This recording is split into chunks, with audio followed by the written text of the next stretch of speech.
Hi, hello, my dear students, my dear children. We are starting a new chapter, chapter 12, Agricultural Sector and Innovative Trends. This is the part 1 class of chapter 12.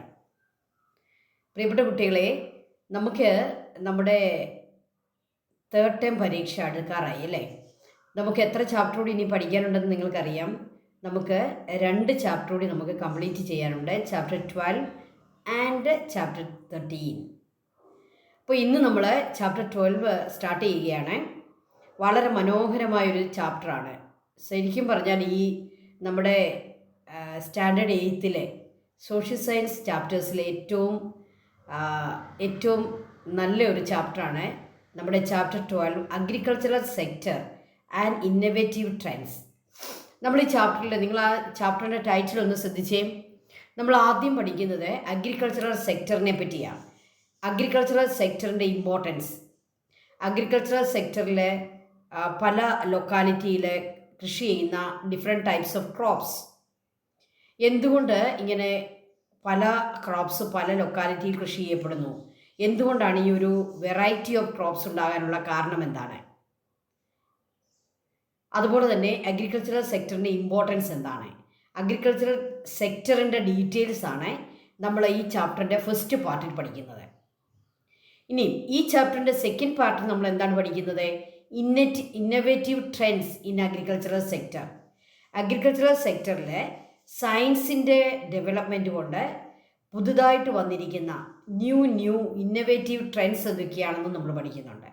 ഇപ്പോൾ scientific methods, നമുക്ക് production കൂട്ടാനുള്ള, agricultural production increase ചെയ്യാനുള്ള ഇന്നോവേറ്റീവായിട്ടുള്ള ട്രെൻഡുകൾ എന്തൊക്കെയാണ്, scientific methods എന്തൊക്കെയാണ്.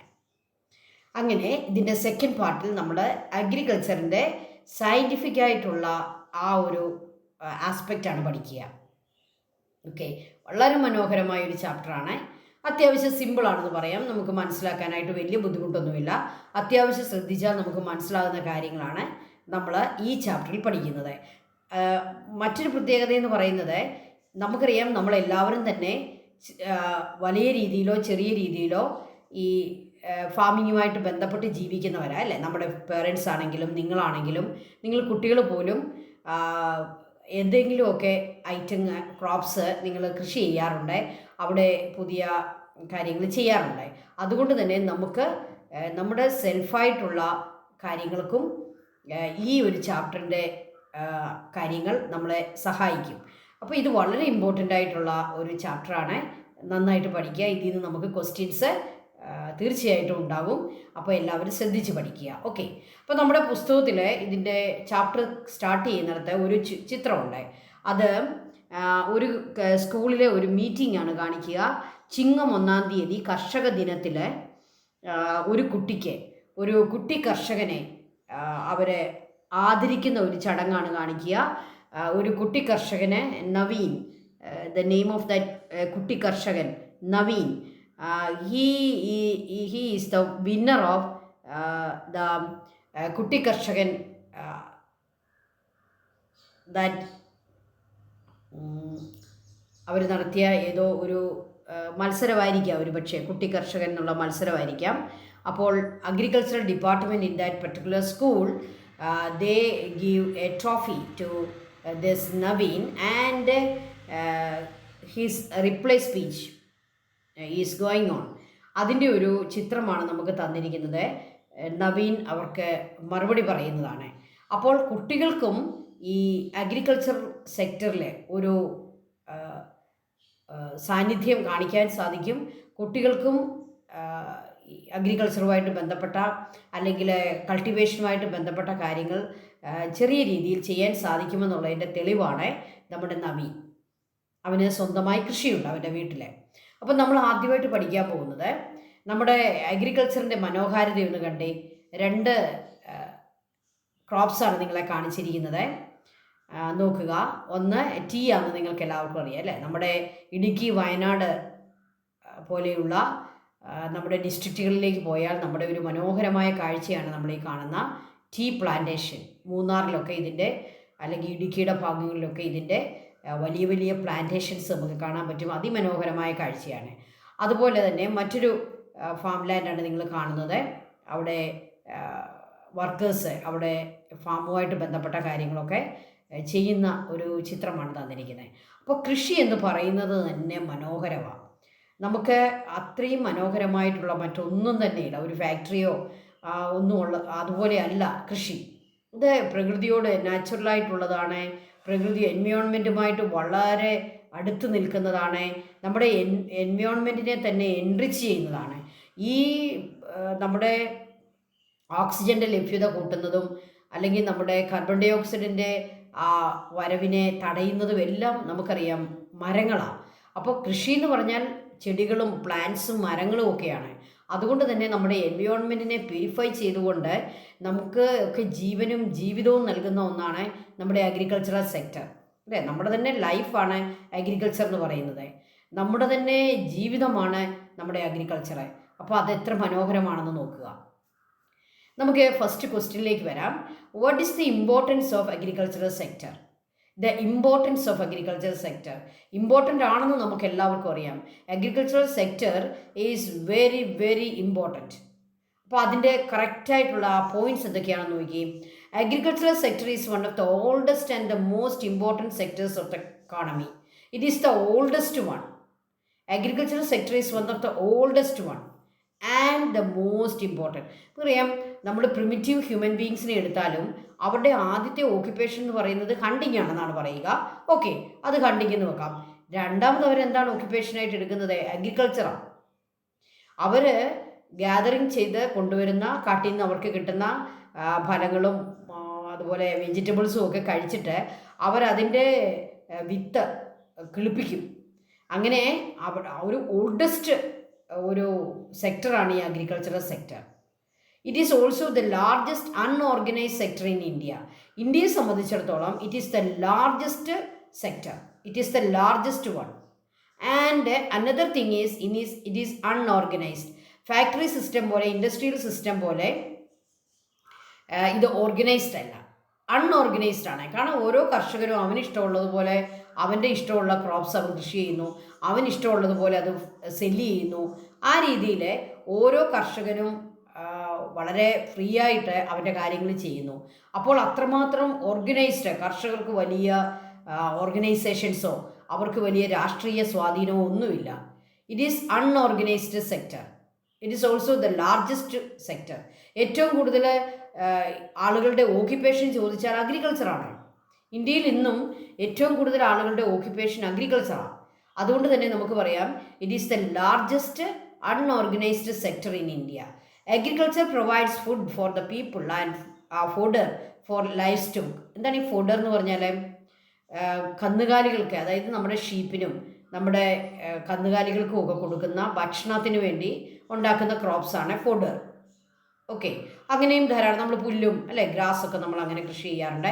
അതുപോലെ തന്നെ root ഉള്ള ചില കൃഷികളൊക്കെ നമ്മൾ ആരെയും മാത്രം ഉദ്ദേശിച്ച് ചെയ്യാറുണ്ട്? നമ്മുടെ കന്നുകാലികളെ, ലൈഫ് സ്റ്റോക്കിനെ ഉദ്ദേശിച്ച് ചെയ്യാറുണ്ട്. അതാണ് fodder. So agriculture provides food for the people. മനുഷ്യർക്ക് ആവശ്യമുള്ള ഫുഡും കന്നുകാലികൾക്ക് ആവശ്യമുള്ള ഭക്ഷണവും അഗ്രികൾച്ചറിലൂടെയാണ് ലഭിക്കുക. The agricultural sector plays a major role in providing employment and ensuring food security in the country. നമുക്കറിയാം, നമ്മൾ എന്തൊക്കെ ഡെവലപ്മെൻറ്റ് കൊണ്ടുവന്നാലും ഭക്ഷണമാണല്ലോ ഏറ്റവും പ്രധാനപ്പെട്ട കാര്യം. നമ്മുടെ ഏറ്റവും നെസസറി ആയിട്ടുള്ള ഒരു നീഡാണ് ഫുഡ്. അപ്പോൾ ഈ ഫുഡ് എന്ന് പറയുന്ന ആ ഒരു നീഡിനെ സാറ്റിസ്ഫൈ ചെയ്യണമെങ്കിൽ നമുക്ക് അഗ്രികൾച്ചറൽ പ്രോഡക്റ്റ് വേണം. അഗ്രികൾച്ചറൽ പ്രോഡക്റ്റ് ഉണ്ടാകണമെങ്കിൽ അഗ്രികൾച്ചർ വേണം. So agricultural sector plays a major role in providing employment. നമുക്കറിയാം, നമ്മുടെ ആളുകളിൽ ഭൂരിപക്ഷവും പഠനത്തിന് ശേഷമാണെങ്കിലും അധികം പഠനമൊന്നും ഇല്ലാത്തവരാണെങ്കിലും അവരവരുടെ ഭൂമിയിലേക്കാണ് ഒരു ജോലി കണ്ടെത്തുന്നത്. അവരെ ഫാമിംഗ് ആണ് അവരുടെ ജോലിയായിട്ട് സ്വീകരിക്കുക. മറ്റൊരു ജോലിയും കിട്ടിയില്ലെങ്കിലും അവർക്ക് ചെയ്യാവുന്ന ഒരു ജോലിയാണ് farming. So agricultural sector plays a major role in providing employment. സ്കൂളിലെ രജിസ്റ്ററൊക്കെ എടുത്ത് നോക്കിയാൽ മിക്കവാറും കുട്ടികളുടെയൊക്കെ പേരൻസ് അവർ ഫാർമേഴ്സാണ്. So it provide employment and ensuring food security in the country. നമുക്കറിയാം, ബ്രിട്ടീഷുകാർ നമ്മളെ ഭരിച്ച കാലത്ത് ക്യാഷ് ക്രോപ്സ് കൂടുതൽ കൃഷി ചെയ്യാൻ ആളുകളെ കമ്പല് ചെയ്തതുകൊണ്ട് നമുക്ക് ഫുഡ് സ്കേഴ്സിറ്റി ഉണ്ടായി. അപ്പോൾ ഫുഡ് സെക്യൂരിറ്റിക്ക് വേണ്ടി നമ്മുടെ ഇന്ത്യ ഗവൺമെൻറ് എന്താണ് ചെയ്തത്? നമുക്കറിയാം, പല പദ്ധതികളും കൊണ്ടുവന്നു, പല പ്രോജക്റ്റുകളും കൊണ്ടുവന്നു. നിങ്ങൾ കേട്ടിട്ടുണ്ടായിരിക്കും, green revolution, white revolution, blue revolution, ഇതൊക്കെ അതിൻ്റെ ഭാഗമായിരുന്നു. ബ്ലൂ റെവല്യൂഷൻ അതെന്താണ്? അത് മത്സ്യം അല്ലേ, ഫിഷിൻ്റെ ഉൽപ്പാദനം കൂട്ടാനുള്ള ഒരു പ്രോജക്റ്റായിരുന്നു ബ്ലൂ റെവല്യൂഷൻ. പാലുൽപ്പന്നങ്ങളും കൂടുതൽ ഉണ്ടാക്കാനുള്ള ഒരു പ്രോജക്റ്റായിരുന്നു വൈറ്റ് റെവല്യൂഷൻ. അതുപോലെ തന്നെ അഗ്രികൾച്ചറൽ പ്രോഡക്റ്റുകളെ, നമ്മുടെ ഫുഡ് ക്രോപ്സിൻ്റെ അളവ് കൂട്ടാനുള്ള ഒരു പ്രോജക്റ്റായിരുന്നു ഗ്രീൻ റെവല്യൂഷൻ.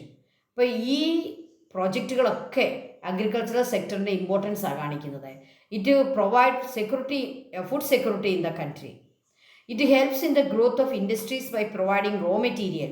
എത്രയോ ഇൻഡസ്ട്രികളാണ് അഗ്രികൾച്ചറൽ പ്രോഡക്റ്റ് റോ മെറ്റീരിയലായിട്ട് ഉപയോഗിക്കുന്നത്. ഏതൊക്കെ ഇൻഡസ്ട്രികളാണ്?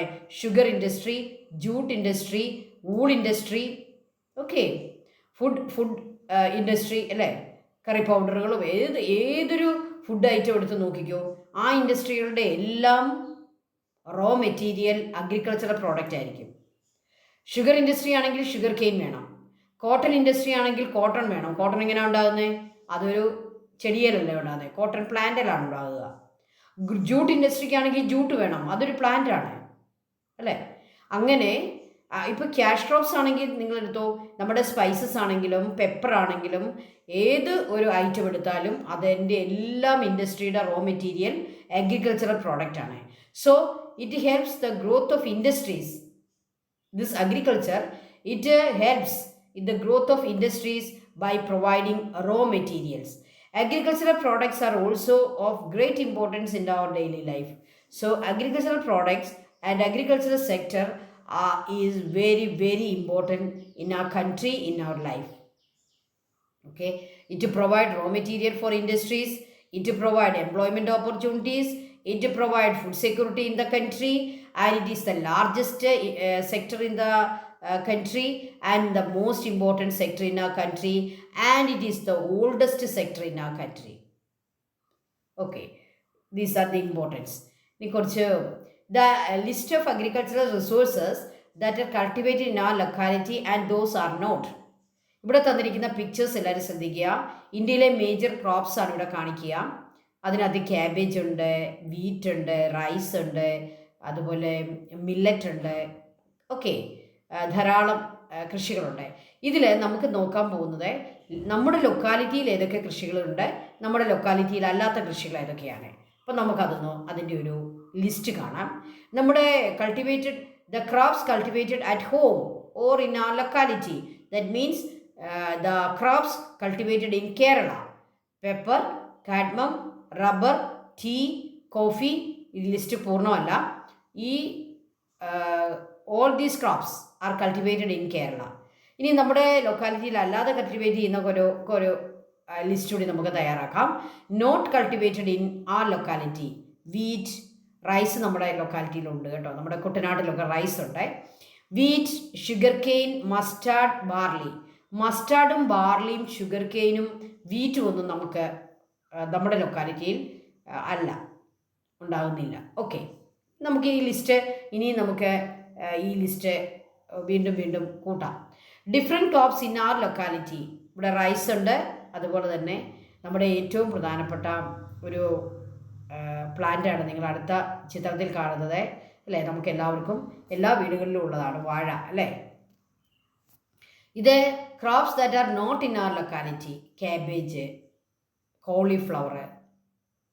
ഇതൊക്കെ കർണാടകത്തിലെ ഏറ്റവും തണുപ്പ് കൂടിയ പ്രദേശങ്ങളിലൊക്കെയാണ് അല്ലേ, വിൻ്റർ ക്രോപ്സ് ആണ്. ഇതൊന്നും നമുക്ക് അത്ര പരിചിതമല്ല. Okay, factors influencing cropping system. ഇപ്പം നമ്മൾ കണ്ടു, നമ്മുടെ ലൊക്കാലിറ്റിയിൽ കൃഷി ചെയ്യുന്ന ഐറ്റംസ് മറ്റ് ലൊക്കാലിറ്റികളിലില്ല. അതുപോലെ തന്നെ മറ്റ് ലൊക്കാലിറ്റികളുടെ ഐറ്റംസ് നമ്മുടെ ലൊക്കാലിറ്റിയിൽ നമ്മൾ കൾട്ടിവേറ്റ് ചെയ്യുന്നില്ല. അപ്പോൾ ഈ ക്രോപ്സ് നമ്മൾ സെലക്ട് ചെയ്യുമ്പോൾ നമ്മൾ ചില കാര്യങ്ങളൊക്കെ പരിഗണിച്ചിട്ടാണ് ക്രോപ്സിനെ സെലക്ട് ചെയ്യുന്നത്. അപ്പോൾ അതാണ് നമ്മൾ ഇനി പഠിക്കാൻ പോകുന്നത്. Factors influencing cropping system. Cropping സിസ്റ്റത്തെ ഓരോ സ്റ്റേറ്റിൻ്റെയും ക്രോപ്പിംഗ് സിസ്റ്റത്തെ ഇൻഫ്ലുവൻസ് ചെയ്യുന്ന ഫാക്ടേഴ്സ് ഏതൊക്കെയാണ്? എന്താണെങ്കിലും ക്രോപ്പിംഗ് സിസ്റ്റം ഒരുപോലെ അല്ലെന്ന് നിങ്ങൾക്ക് മനസ്സിലായി. ഇപ്പോൾ കർണാടകത്തിലെയോ തമിഴ്നാട്ടിലെയോ അല്ലെങ്കിൽ നമ്മുടെ നോർത്തേൺ സ്റ്റേറ്റുകളിലെയോ പഞ്ചാബിലെയോ മഹാരാഷ്ട്രയിലോ കൃഷി ചെയ്യുന്ന ഐറ്റങ്ങൾ നമ്മൾ കേരളത്തിൽ കൃഷി ചെയ്യാറില്ല. കേരളത്തിലെ ഐറ്റം നമുക്ക് അവിടെയും കാണാൻ പറ്റുകയില്ല. അപ്പോൾ തീർച്ചയായിട്ടും വെറൈറ്റി ഉണ്ട്, വ്യത്യസ്തതയുണ്ട്. എന്താണ് അതിൻ്റെ കാരണം? അതിൻ്റെ ഫാക്ടേഴ്സാണ് നമ്മൾ പഠിക്കാൻ പോകുന്നത്. First one, natural factors. ഈ ക്രോപ്പിംഗ് സിസ്റ്റത്തെ അഫക്റ്റ് ചെയ്യുന്ന, ഇൻഫ്ലുവൻസ് ചെയ്യുന്ന ഒന്നാമത്തെ ഫാക്ടർ എന്ന് പറയുന്നത് നാച്ചുറൽ ഫാക്ടേഴ്സാണ്. അതിനകത്ത് ഏതൊക്കെ ഐറ്റങ്ങൾ വരും? Nature of soil, topography, climate, availability of water. നമ്മളൊരു ക്രോപ്പ് തിരഞ്ഞെടുക്കുമ്പോൾ നാച്ചുറലായിട്ട് ഇത്രയും ഫാക്ടേഴ്സ് നമ്മൾ നോക്കണം. അവിടുത്തെ സോയിൽ അല്ലേ, ചില ക്രോപ്സിന് അലൂവിയൽ സോയിലാണെങ്കിൽ മറ്റു ചില ക്രോപ്സിന് ലാറ്ററൈറ്റ് സോയിലായിരിക്കും ബെറ്റർ. അപ്പോൾ ഏത് സോയിലാണെന്ന് നോക്കിയിട്ട് വേണം നമ്മൾ അവിടെ ക്രോപ്പ് സെലക്ട് ചെയ്യാൻ. സോയിൽ, പിന്നെ ടോപ്പോഗ്രഫി. നമുക്കറിയാം ടീ പ്ലാന്റേഷൻ വരണമെങ്കിൽ എങ്ങനെയുള്ള ടോപ്പോഗ്രഫിയാണ്? ലെവലല്ല, സ്ലോപ്പി അല്ലേ, സ്ലോപ്പുള്ള ടോപ്പോഗ്രഫിയാണ് നല്ലത്. അതുപോലെ തന്നെ ഹൈറ്റുള്ള ടോപ്പോഗ്രഫിയാണ് നല്ലത്. അപ്പോൾ topography. Then climate, winter, summer, rainy season. ഈ ക്ലൈമറ്റൊക്കെ ഓരോ ക്രോപ്പിനും അതിൻ്റേതായ ക്ലൈമറ്റ് വേണം. അതുകൊണ്ട് തന്നെ നമ്മൾ എന്ത് നോക്കണം? ക്ലൈമറ്റിനെ കൂടെ പരിഗണിച്ചിട്ട് വേണം നമ്മൾ ക്രോപ്പ് സെലക്ട് ചെയ്യാൻ. Then availability of water. നമുക്കറിയാം റൈസ് ഒക്കെ പോലെയുള്ള ക്രോപ്സിന് വാട്ടർ കൂടുതൽ വേണം. എന്നാൽ മറ്റു ചില ക്രോപ്സിന് വാട്ടറിൻ്റെ അവൈലബിലിറ്റി കുറച്ച് മതി. അപ്പോൾ ഈ കാര്യങ്ങളെല്ലാം നമ്മൾ നാച്ചുറലി ഇത്രയും ഫാക്ടേഴ്സ് നമ്മൾ പരിഗണിച്ചിട്ട് വേണം ഒരു ക്രോപ്പിംഗ് സിസ്റ്റം തിരഞ്ഞെടുക്കാൻ. ഒരു ക്രോപ്പിംഗ് സിസ്റ്റം തിരഞ്ഞെടുക്കുമ്പോൾ നാച്ചുറൽ ഫാക്ടേഴ്സ് എത്രയെണ്ണം ഉണ്ട്? Soil, topography, climate, availability of water. Then രണ്ടാമത്തെ ഫാക്ടർ എന്ന് പറയുന്നത് ഇക്കണോമിക് ഫാക്ടേഴ്സ്. നമുക്കറിയാം ഈ അഗ്രികൾച്ചർ എന്ന് പറയുന്നത് ഒരു നമുക്ക് വരുമാനം തരുന്ന, ഇൻകം നേടിത്തരുന്ന നമ്മുടെ ഒരു ഓക്യുപ്പേഷനാണ്. അതുകൊണ്ട് തന്നെ അതിനൊരു സാമ്പത്തികമായിട്ടുള്ള ഫാക്ടേഴ്സ് നമ്മൾ നോക്കണം. ഏതാണ് നമുക്ക് കൂടുതൽ ഇൻകം തരുന്നത്? അപ്പോൾ ഇക്കണോമിക് ഫാക്ടേഴ്സിൽ ഏതൊക്കെ നമ്മൾ പരിഗണിക്കും? Price of agricultural product. ഇപ്പോൾ റബ്ബർ, നമ്മൾ എന്തുകൊണ്ടാണ് കേരളീയർ കൂടുതൽ റബ്ബർ കൃഷി ചെയ്തത്? കാരണം റബ്ബറായിരുന്നു നമുക്ക് കൂടുതൽ ഇൻകം നേടിത്തരിക. നോക്കിക്കേ, so price of the agricultural product, farmers income, area of agricultural land held. അപ്പോൾ ഇക്കണോമിക് ഫാക്ടറിനകത്താണ് ഈ അഗ്രികൾച്ചറിന് ഉപയോഗിക്കുന്ന ലാൻഡിൻ്റെ ഏരിയ, ഫാർമേഴ്സിൻ്റെ ഇൻകം, അഗ്രികൾച്ചറൽ പ്രോഡക്റ്റിൻ്റെ പ്രൈസ്. നമുക്ക് ഒട്ടും പ്രൈസ് ഇല്ലാത്ത ഒരു പ്രോഡക്റ്റ് നമ്മൾ കൃഷി ചെയ്തിട്ട് കാര്യമില്ല, കാരണം നമ്മുടെ ഇൻകം കുറയും. അപ്പോൾ നമ്മൾ മാർക്കറ്റിൽ ഏതിനാണോ കൂടുതൽ പ്രൈസ് കിട്ടുന്നത്, നമുക്ക് വാഴക്കൃഷി ചെയ്യണമെന്ന് നമ്മൾ തീരുമാനിക്കുന്നത് എപ്പോഴാണ്? വാഴക്കുല കൊടുത്താൽ നമുക്ക് പണം കിട്ടും, നല്ല വിലയുണ്ട് എന്ന് നോക്കിയിട്ടാണ് നമ്മളത് ചെയ്യുക. അതാണ് അതിൻ്റെ ഇക്കണോമിക് ഫാക്ടർ എന്ന് പറയുന്നത്. So price of the agriculture product, farmers income and area. Then അടുത്തതായിട്ട് നമ്മൾ ക്രോപ്പിംഗ് സിസ്റ്റം തിരഞ്ഞെടുക്കുമ്പോൾ അടുത്ത ഒരു ഫാക്ടർ എന്ന് പറയുന്നത് ഇൻഫ്രാസ്ട്രക്ചർ. നമുക്ക് ഇലക്ട്രിസിറ്റി കിട്ടുമോ? നമുക്ക് മോട്ടോർ പ്രവർത്തിപ്പിക്കാൻ അവിടെ ഇറിഗേഷൻ ഫെസിലിറ്റി ഉണ്ടോ? അവിടെ വാട്ടർ അവൈലബിലിറ്റി ഉണ്ടോ? ഇറിഗേഷൻ ഫെസിലിറ്റി ഉണ്ടോ? കനാലുകൾ ഉണ്ടോ? ഗവൺമെൻറ് ഡാമുകൾ ഉണ്ടാക്കിയിട്ടുണ്ടോ? ഈ ഡാമും പാലവും റോഡും ഇലക്ട്രിസിറ്റിയും മാർക്കറ്റിംഗ് ഫെസിലിറ്റിയും ഇതെല്ലാം ഏതിനകത്ത് വരും? ഇൻഫ്രാസ്ട്രക്ചർ. അതിൻ്റെ മലയാളം എന്താണ്? ഭൗതിക സാഹചര്യങ്ങൾ. അപ്പോൾ നമുക്ക് ഇലക്ട്രിസിറ്റി വേണ്ട, അല്ലെങ്കിൽ ഇറിഗേഷന് വേണ്ടി മോട്ടോർ ഉപയോഗിക്കേണ്ട ഒരു ക്രോപ്പ് ഇലക്ട്രിസിറ്റി വന്നിട്ടില്ലാത്ത ഒരു സ്ഥലത്ത് നമുക്ക് ചെയ്യാൻ സാധിക്കത്തില്ല. കാരണം എന്താണ്? ഇമ്പോസിബിൾ ആണ്. അപ്പോൾ നമ്മൾ ഇതുപോലുള്ള ഇൻഫ്രാസ്ട്രക്ചർ കൂടി നോക്കണം. മാർക്കറ്റ് ഉണ്ടോ? ഫെർട്ടിലൈസേഴ്സ് കൊണ്ടുവരാനുള്ള റോഡ്, റെയിൽ മാർഗങ്ങളുണ്ടോ? അവൈലബിലിറ്റി ഓഫ് സീഡ് ഉണ്ടോ? പെസ്റ്റിസൈഡ്സ് ഉണ്ടോ? ഫെർട്ടിലൈസേഴ്സ് കിട്ടാനുള്ള അവൈലബിലിറ്റി ഉണ്ടോ? ഷോപ്പുകളൊക്കെ ഉണ്ടോ? അല്ലേ, നമുക്കറിയാം വളരെ അകലെ പോയി പെസ്റ്റിസൈഡ്സും ഫെർട്ടിലൈസേഴ്സും കളക്ട് ചെയ്യേണ്ട ഒരു സ്ഥലത്ത് നമ്മൾ ക്രോപ്പ് ചെയ്യാൻ തുടങ്ങിയാൽ നമുക്കറിയാം നമുക്ക് അതിനകത്ത് കോസ്റ്റ് കൂടും. അപ്പോൾ എന്ത് സംഭവിക്കും? നമ്മുടെ ഇൻകം കുറയും. മാർക്കറ്റ് അടുത്തില്ലെങ്കിൽ മാർക്കറ്റ് വരെ നമ്മൾ പോകുമ്പോൾ നമുക്ക് ട്രാൻസ്പോർട്ടേഷൻ കോസ്റ്റ് കൂടും. അതുകൊണ്ട് മാർക്കറ്റ് ഉണ്ടോ എന്ന് നമ്മൾ നോക്കണം. നമ്മുടെ അടുത്ത് ഷോപ്സ് ഉണ്ടോ എന്ന് നമ്മൾ നോക്കണം. ഓക്കെ, അപ്പോൾ ഇതെല്ലാം എന്തിനകത്ത് വരും? ഇൻഫ്രാസ്ട്രക്ചർ. Then social factors. നമ്മളൊരു ക്രോപ്പിംഗ് സിസ്റ്റം തിരഞ്ഞെടുക്കുമ്പോൾ അതിനകത്ത് സോഷ്യൽ ഫാക്ടേഴ്സും വരും. സോഷ്യൽ ഫാക്ടേഴ്സ് എന്തൊക്കെയാണ്? Social factors, diet, education, general difference in agricultural practices, social environment.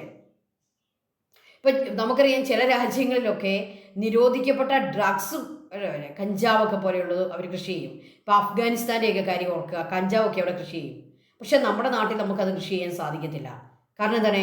അതിനകത്തൊരു സോഷ്യൽ എൻവയോൺമെൻ്റ് ഉണ്ട്, അവിടെ ഒരു സോഷ്യൽ ഫാക്ടർ അതിനകത്ത് വരുന്നുണ്ട്. സൊസൈറ്റി അംഗീകരിക്കാത്തത് നമുക്ക് ചെയ്യാൻ പറ്റുകയില്ല.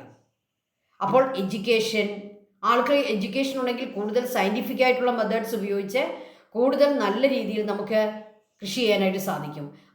മോസ്റ്റ് മോഡേൺ ടെക്നോളജി ഉപയോഗിച്ചുള്ള കൃഷികൾ അവിടെ ചെയ്യാൻ സാധിക്കും.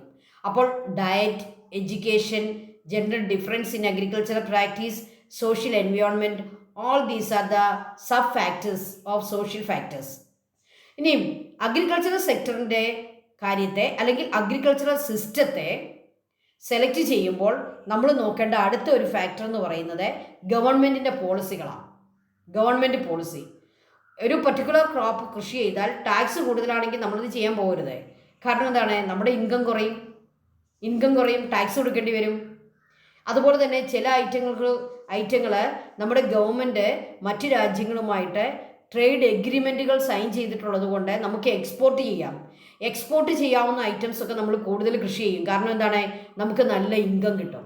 അപ്പോൾ ഗവൺമെൻറ്റിൻ്റെ export import policies, taxation policy, availability of loan, അല്ലേ? ഗവൺമെൻറ് കൂടുതൽ അഗ്രികൾച്ചറൽ ലോൺ കൊടുക്കുന്ന അത് അവരുടെ ഒരു പോളിസിയാണ്.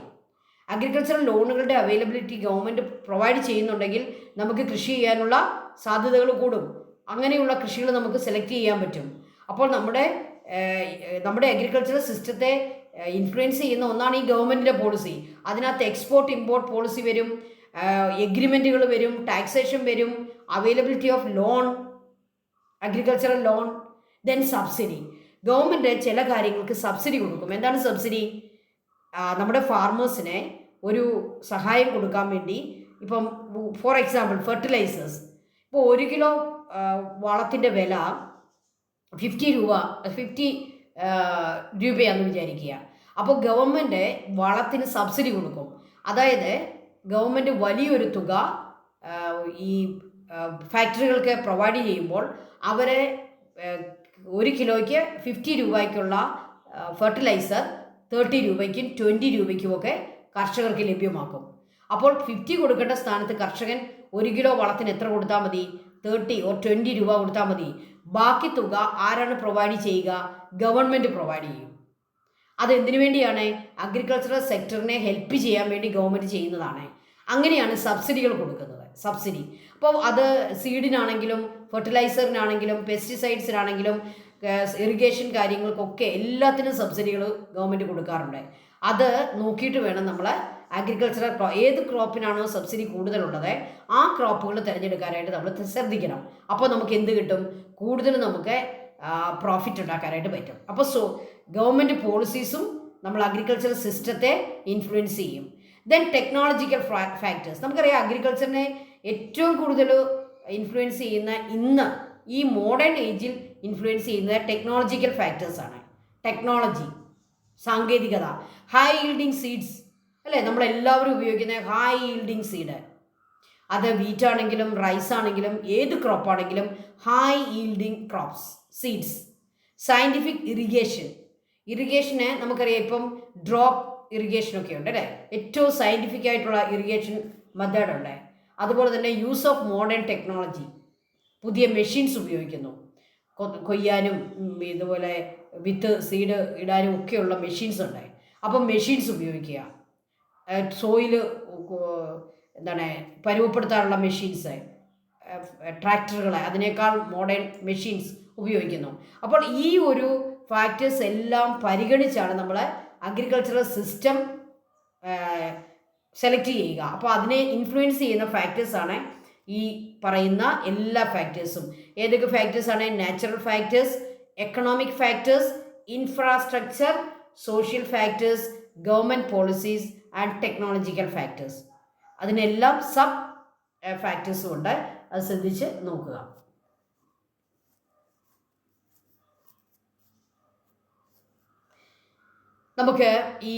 നമ്മുടെ ടെക്സ്റ്റിലുള്ള ഈ ഒരു കോളം കൂടി നമുക്കൊന്ന് കംപ്ലീറ്റ് ചെയ്യാം. അവിടെ തന്നിരിക്കുന്ന വേർഡ്സ് ശ്രദ്ധിക്കുക. Scientific irrigation, taxation, natural factors, economic factors, basic infrastructure, education. ഇത്രയും ഓപ്ഷൻ നമുക്ക് തന്നിട്ടുണ്ട്. നമ്മൾ അത് കറക്റ്റായിട്ടുള്ള ഓപ്ഷൻ വെക്കുക. സോഷ്യൽ ഫാക്ടേഴ്സിൽ ഇവിടെ ഓപ്ഷനായിട്ട് നമുക്ക് ഏത് വേർഡ് എടുക്കാം? എഡ്യൂക്കേഷൻ എടുക്കാം.